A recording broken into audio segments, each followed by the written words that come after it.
So, hey everyone, welcome to the Art of Work-Life Balance. This is a great presentation for anybody who is really feeling that push and pull that life often brings our way, right? The difference between work and life and where they clash and maybe where they don't. So I'm gonna flip through some slides here. We'll be here for probably about 20-30 minutes. And then you will be well on your way to mastering the art of work-life balance. So if you haven't met me before, hey, my name's Molly, and I am a coach for women who work in the nonprofit sector. I also work full-time at a nonprofit in the fundraising department. I'm a treasurer on the board of a nonprofit. I teach about nonprofit work as a professor, and later this year I'm going to have a book published. So I'm fairly active in the nonprofit sector, and if it's one thing that I've learned is that life, particularly in the nonprofit sector, is hard, and this is a topic that people often want to talk about. So if you wanted to know more about anything that I just mentioned, anything that I'm doing, I would love to hear more about what you're doing. And the best way to connect with me is to search for Hopelessly Hopeful Books on Facebook. Hopelessly Hopeful Books on Facebook is where my blog is at, is where the updates on the book are at. And it's also where you'll get to get a few more tips and tricks as you navigate life in the nonprofit sector. So I'm excited and happy that you decided to join me here today and achieving the first step in a better work-life balance. For me personally, I became interested in this topic not only as I was working in the nonprofit sector, but as I was writing my dissertation. It was about mentoring women of Generation X. And out of all the participants I talked to, every single one of them mentioned how hard work-life balance is. And that was a topic that they were searching in their mentorship. So it was definitely something that kept popping up in my mind. And then as I continued along my career in the nonprofit sector, I realized this is a thing. This is a real thing. So I'm hoping to give you some tips and tricks tonight. There's a lot of ideas and things that you can consider, but I would like for you to do more than just consider it. There's this acronym called ACT, A-C-T, and the A stands for action, the C stands for change, and the T stands for teach. And so as you're listening to these ideas and thinking of your own life and your own work-life balance, consider what's the thing you need to act on, put an A next to it. What's the thing that you need to change? Put a C next to it. What's the thing that you want to teach others? Because as we know, those who teach learn the lessons the most, and I am one of them when it comes to work-life balance. But as you're writing down those A, C, and T's throughout this presentation, I'm hoping that that will put you toward the path of having a better work-life balance.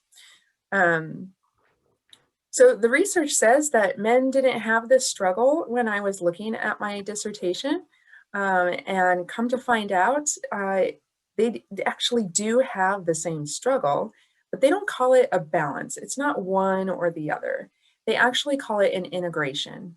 So in one of the studies that I read, a principal at a school was like, well, I don't have a work-life balance issue. I just ask my wife to go to the ball game that I have to attend as the principal. And I was like, oh yeah, I guess they could be one and the same.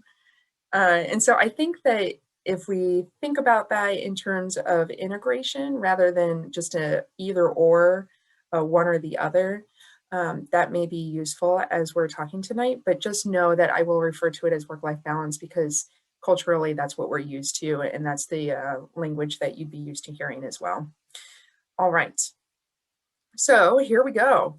Technology is the first thing that we're going to talk about, right? It's the thing in your pocket. It's probably on the table next to you or, probably a few feet away charging, something along those lines. It's not far. It's your smartphone. And I'm guessing you've got one. About 77% of Americans do. Now, smart devices can be fantastic, right? They're so useful to us. You've got the answers for any question that you could think of right at your fingertips. You can reach anyone at any time, anywhere in the world, which is great for people like me because my family lives overseas. But best of all, your phone acts like a million tools in one because of all those applications we have. Now, Every bright cloud has a silver lining, and every silver lining also casts a shadow. So unfortunately, our technology makes us accessible to our employers and employees around the clock. And most of us are, let's face it, glued to our phones anyways. So it can be difficult to draw those boundaries between work and your personal life when it comes to your technology. And the compounding stress from there is just never ending, right? It's continuing to hurt us. It hurts our relationships, it's harming our health, and it's affecting our happiness. But because you've joined me here today, and because you feel that you are spending too much time in your work and maybe not as much time doing the things that are important to you, 2 thumbs up. So studies have shown that stress at work can be just as dangerous as secondhand smoke, and that the high job demands increase the odds of having doctor diagnosis by 35%. It's quite a bit. Research has also shown that long work hours increase the chance of early death by, catch this, 20%. So a long-term overworking can lead to anxiety, depression, high blood pressure, insomnia, a weakened immune system. None of that is worth your job, right? Like compromising your health is not worth it. So whether you're in school and your whole life evolves around getting homework done, it's really easy to just pour all your attention into that work. But if you're the type who spends a lot of time and energy on focusing like me, those perfectionist habits tend to follow you all throughout the rest of your life. I'm sure you could understand something like that. I know I am definitely raising my hand when it comes to that. Now, unfortunately, as we grow older, our responsibilities become more broader. So instead of spending all our free time studying for a test, we have to balance relationships. We've got the errands after work. We've got children. And at this point, the idea of achieving perfection becomes out of reach. And the first step to work-life balance is to quite literally accept that, and it's really hard. So a question that you might want to consider later is, do you notice any similarities in your current work ethic, how you do work, and how you treated your education as a child? Do you treat them one and the same? You can always think about that later. But here's what I also want you to write down. Done beats perfect. And done can be perfected later. Done beats perfect, and done can be perfected later. Sometimes you just need to put it out there, even if you know that there's a tiny little mistake. That's what I'm doing right now. But in the end, you can always go back and repair those things that really matter and that are really important. If you want to read more about that, I have a 3-part series launching on my blog later this month. The blog site is mollybond.org, and we're going to talk about finishing and perfectionism and all the things that hold us back. So keep your eyes open for that. So not that long ago, it was a badge of honor to work 7 days a week, 12 hours a day. Thankfully, that work hard, play hard mentality is starting to loosen up a little bit in our society because we've all realized that there's a lot of harm when you're just trying to have it all. We're beginning to understand that it takes personal wellness, that's important. It takes mental health, that's important, and they both have to be a priority. So achieving that level of wellness often means letting go of trying to be perfect. It's hard, it's really hard, but you can do it. Instead, just shoot for your own personal meaning of excellence. However you want to define that is what you should be aiming for. I recently read in a book called Finished by John Acuff that cutting your goals in half or extending the timeline by half is a great way to realize that you don't have to be perfect in it. You just have to be excellent. And that, again, is according to your definition of excellence.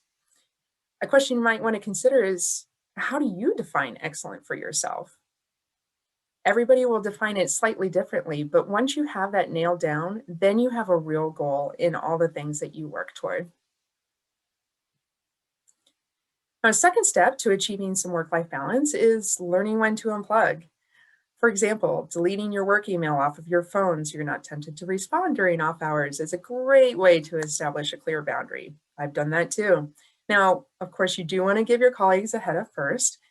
For me personally, I set up some auto responses on my business email. And then eventually I included a message in my signature that is still there to this day. This email is checked between 8 a.m. and 8:30 a.m. Pacific time, Monday through Friday, and briefly on the weekday evenings. And if you need immediate assistance, call or text 206-487-4454. And that is a great way to help people understand, look, I really do want to take the time and attention that you need, but I'm only doing it in this space.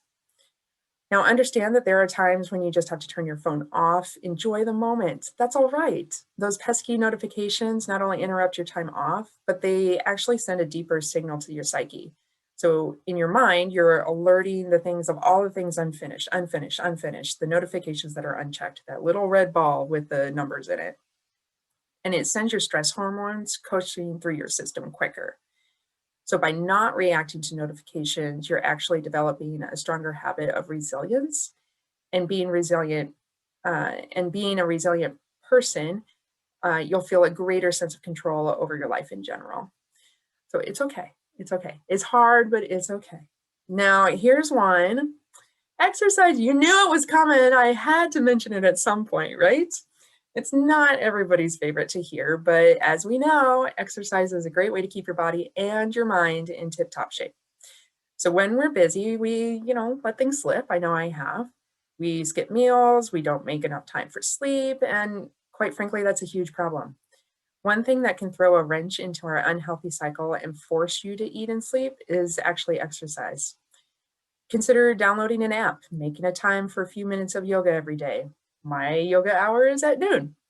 Maybe take a few minutes to practice your plank, work up your core. Maybe you look like the woman you see on your screen right now. Wouldn't that be great? Do something that challenges you just enough to feel as if you've completed something that you can feel good about. Whatever is going to feel excellent to you, right? Not perfect, but excellent. So think about how you can squeeze exercise into your day.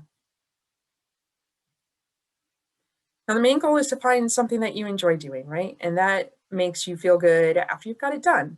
In other words, don't think of it as a chore, because that ain't fun either. For example, running's not for everyone. Yoga isn't everybody's cup of tea, but perhaps you enjoyed playing basketball as a kid. That would be a great way to keep in shape and do something that you like. You can do some research and find a local league, or just track down the closest basketball court and just show up to throw some hoops. We're almost always more active in our childhood, so think back to things that you enjoyed doing and just reintroduce them into your life. More than acting as an effective stress reliever, exercise can serve as a means to sending you into that meditative state of mind where your mind is a little bit more clear. Well, speaking of meditation, there are many great thinkers and doers that section off time of their days for a few minutes of meditation or prayer. Here's a few. Oprah Winfrey has also been an outspoken advocate for meditation. Rupert Murdoch of News Corp, who is the CEO over there. Bill Ford, executive chairman of the Ford Motor Company. Ariana Huffington, president and editor-in-chief of the Huffington Post. And by the way, she wrote an excellent book about sleep that really convinced me to do the C in our act tonight. I really changed after reading that book. Back to meditation. This practice reduces stress. It's also a great way to check in with yourself, evaluate any pain, mental stress, whatever you're tucking away because you're just, well, quite frankly, too busy to notice, and not to mention too busy to take care of too. Another way that we can practice some work-life balance is to make sure that our relationship with time is healthy, and to first identify what's important with your life and then keep those top priority, right? From there, you can draw firm boundaries so that you can devote your time to the things that these high priority people and activities require. If you want to take up exercise or some more prayer time and realize that you've got a game on your phone that you always turn to, delete it. I've done that 3 times now. Think about how you might be able to replace those minutes with some quality time to check in with yourself. It's a great motivator. If you have a habit of spending hours at night watching television like this dude on a couch, but wish you spent more time with your kids, maybe a family game night or a specific evening where you and your children prepare a meal together. Well, if you're a sucker for online videos and you find yourself getting dragged into the vortex of cat videos, at least once a week, try downloading a productivity app. They've got many out there that will now remind you to get back on track. They'll give you some kind of notification to get you out of that vortex and into the things that you really want to pay attention to. So do you see the trend here? There's a find and then there's a replace, right? You stop doing something and you find a way to fill it with the things that really matter. There's a verse in the Bible from Isaiah 1:16 and 17 that quite literally says, stop doing wrong, learn to do right. It's that simple. And although it sounds that simple, it's not always easy, is it? For example, you can't pour from an empty cup. The most difficult part in the work-life balance is learning to say no. Saying no is key to cutting back on wasting time and making the most of the time that you actually do have. If you find yourself engulfed in conversations with somebody at work, you can always just politely excuse yourself. If your coworker asks you out to drinks when you're tired, you can say no. It's okay to spend a quiet night inside. Focus on the things that are most rewarding to you, and that often means putting yourself first. In fact, I even have a sticky note right here on my computer that gives me some cues on what I could say. So for me personally, when I know that I need to be saying no, but I just can't, it's not coming out, I say, you know what, I need a little bit of time to check on some things, but I'll call you back with an answer just as soon as I know. Tell me the best time to reach you. This sticky note has saved me quite a few times. So if you're in a position at your current job, sit down, talk about those expectations, whether it be with your spouse or your coworkers. It's okay to negotiate your time because your time is precious. It's the only thing we can't refill. So for many of us, saying no can be difficult for good reason. We want people to like us. It's only human, and you're not alone in feeling this way. Even people who write and strategize for a living can have a difficult time typing out the word no when we're being asked for a favor by somebody that we really care about. But let me tell you right now, it's okay to say no. More importantly, you should say no once in a while, especially if you have other things you need to tend to, or maybe if those things are self-care, just as we've been discussing. And if the thought of life doesn't sound attractive, perhaps we'll lean on the work side of this balance. Warren Buffett said, successful people say no to almost everything. Boy, that's a tough statement coming from a wise man like Warren Buffett. Would you agree with that statement? Now, even if it's a little bit awkward, you can still say no. Here's a great template from Alexandria Franzen from the Muse. And they write, hey, thanks for your note. I'm so proud for you for item here. And I'm flattered that you would bring my brain into the mix.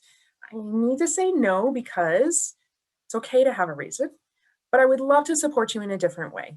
Maybe there's somebody else who might be a great fit for it. Maybe you can offer to help just with half of what they're asking for. Maybe if they want you to run the entire bake sale, you might just be able to bring muffins by. She continues in the note. Thank you for being such a wonderful friend, colleague, coworker. I'm honored to be a part of your world, and maybe a few closing words of encouragement if you like. I also use the recording request when it comes in person or like over video like we are today.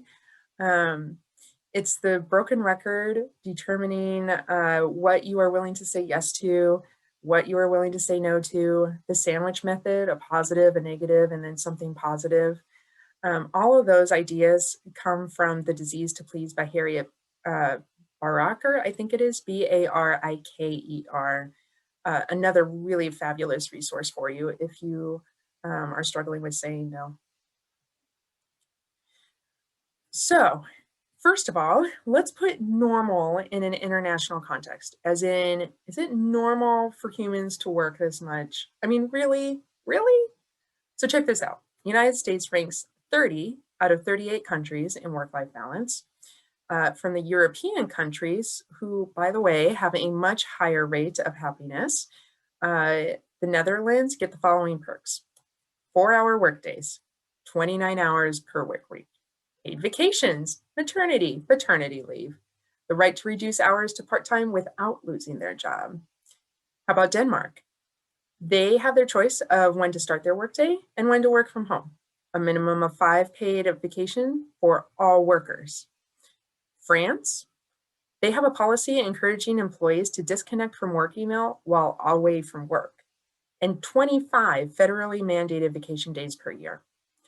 I went to Australia probably 20 years ago, and everybody was out and about and doing all these things, and we were there over Christmas, and we were like, why can't we find any RV spots? Why is everybody out? And they're like, well, because the entire nation is on holiday right now. And we were like, you mean the entire nation has vacation right now? And they were like, well, yeah, don't you do that?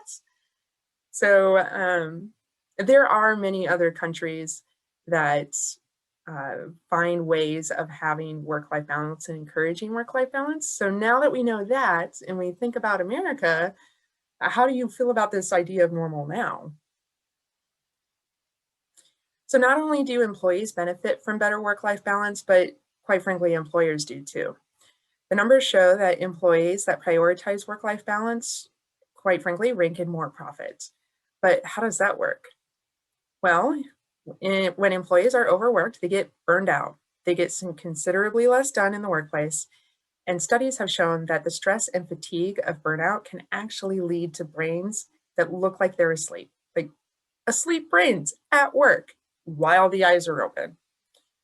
The corporate executive board, which represents about 80% of the Fortune 500 companies, found that employees who believe that they have a good work-life balance work 21% harder than those who don't.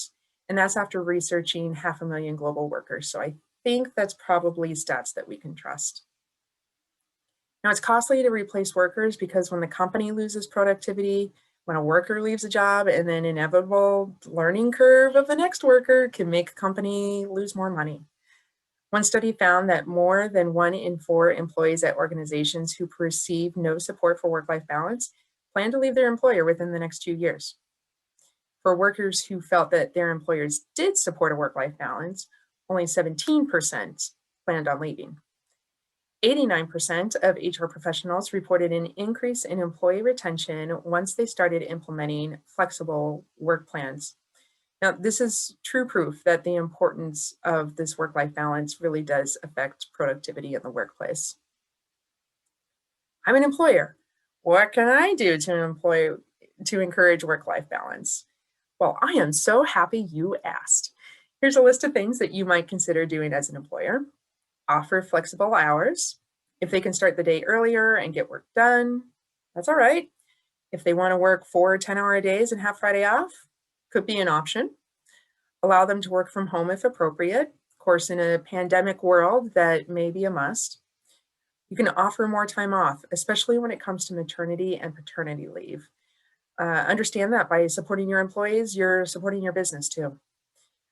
Think about providing child or pet care options if possible. It's not uncommon for employees to offer a low-cost childcare option in the workplace. If you as an employer can take away that stress of finding childcare for your employee, they are going to work harder for you. They will be less likely to leave. And as for pets, try and allow employees to bring in their 4-legged friends to the office. Pets offer emotional support, lower stress around the workplace, so what's wrong with that? Host company-sponsored family events like picnics, cookouts, just any way that you can show appreciation for the families of your hardworking employees. If you have some other ideas, you can always leave them on Facebook, Hopelessly Hopeful Books, and I would love to read more about that. So your work-life planning begins before you accept your next job. At a job interview, keep your ears open to what the company view is on telecommuting, work culture, time flexibility, all the things we've talked about. If you get a chance to chat directly with employees, you can ask, what is the culture at that workplace? Is it family friendly? Are there daycare benefits? What happens to a parent if they have to request time off at the last minute for a family emergency, like for instance, a sick child? Taking the time to determine your real needs from your broadest perspective. Is your child your number 1 priority? Maybe it makes sense for you to take the lower paying job that's closer to your child's preschool, for example. Bringing your child into the office when and if you can, and let them see photos and artwork sitting in your workplace. This lets them know that they are really on your mind and that you think of them often, even if you're not physically in the same place. This will not only make your child feel included, but also help with the integration of things you enjoy in the workplace setting. Surrounding your work area with things and people that you enjoy will remind you of your priorities as well as the why behind all you do. Again, it's not work-life balance, it's work-life integration. Now, New Year's resolutions are rarely achieved. Let's be real. It is March of 2021, and how many of us have actually kept going on the things we promised on January 1st? The strictest of diets are broken just days after they begin. And why? Well, not only perfectionism, but we're trying to push ourselves too quickly. Trying to make room for work-life balance can end in the same way if we don't think careful about what is actually achievable. Baby steps are okay. Consistency compounds. The more times you do small habits, the faster and easier they come to you, the more you'll be able to experience that freedom and that joy and happiness. So if you'd like to spend more time with your family, don't start by vowing to be home every night. Maybe start out with just once or twice a week. Start small. Keep your goals realistic and sustainable. Now, for me, I started small by booking some fun time. Then I gave myself an hour every day whenever I wanted to do something fun. Sometimes I'd attend a webinar like today. Now, these particular webinars are held on the first Thursday of every month. So you are free to go to nonprofitsonamission.com and you can register on any of the ones that interest you. I start small, just one webinar a month, doing it for the whole year, staying consistent, and we'll see how that goes. But I'm fairly certain that it will increase my work-life balance because I put boundaries around that. So I will put that website in the chat in just a moment, but there is just one last thing. So work-life balance means something different to everyone. Perhaps for you, again, balance may not be that word. Maybe we just need to kick that word out. Maybe you own your own business and you're living solo and you're loving it, which is awesome. But in this case, maybe work-life harmony, work-life blend, work-life integration may sound a little bit more fluid and flexible and actually doable for you. Now, what is important is for you to practice that self-care. So make time for your mental and your physical health, because in the end, the highest thing that should be on your to-do list is you. So I'm going to show you some sources that came when I was working on this particular webinar. You are more than welcome to go take a peek at any of these articles later. They're in the recording, and so you'll be able to go back and snap a picture or type them in on your phone. Finally, again, I just wanted to say thank you so much, and if there's anything that I can do to help make you stay on a mission, then please feel free to call, text, email, whatever works best for you. And you'll get that great message that says when I actually answer my email. So thank you so much for joining me today. And I want to thank you all for spending your precious, precious time with me. And I know that you want to learn how to prioritize the most important things in your life. And I hope that at least you've begun to convince yourself that you are one of those things. You may have noticed that all the items that we talked about today require some action and change. So I'd encourage you to pick one tip that you want to use, that you want to try out, small baby steps. Take 5 minutes later afterwards to determine how you will make that habit. And as we learned, what are you going to give up to make that happen? I hope you feel a little bit more optimistic about the potential of work-life balance working for you. I really can't wait to forge on and live your best life. So I'm going to stop this recording now and take some questions. Go forth and stay on a mission. Thanks, everyone.